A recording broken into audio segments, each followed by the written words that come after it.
Керек болса мүмкін biz кейбір президенттерді дағы жоқ тартабыз. Мурдагы иштеп кеткен президенттерді. Себеби дегенде алардын дагы ошол жерге түздөн түз тийиштиги бар.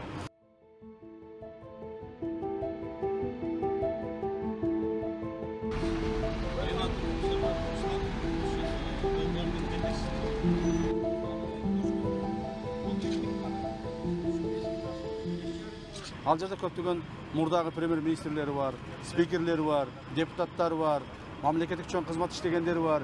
Керек болса мүмкүн biz кейбір президенттерді дағы жоқ тартабыз. Мурдагы иштеп кеткен президенттерді. Себеби дегенде алардын дагы ошол жерге түздөн түз тийиштиги бар.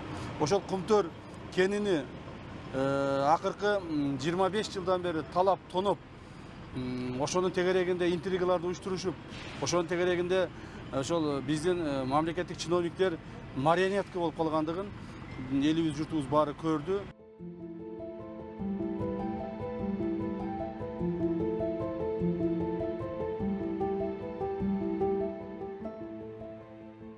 Кумтөр кенине байланыштуу ачылган кылмыш ишинде эч кандай саясий куугунтук жок, эч кандай жердешчилик же болбосо ал жерде бирөөнү бирөөгө бир куугунтуктоо маселеси каралган эмес. Себеби дегенде биз кимдин ошол окуяга тиешеси болсо баарыны жазага тартууга, баарыны кыргыз элинин алдындагы өздөрүнүн кылган кылмышына жараша жазага тарттырууга биз милдеттүүбүз.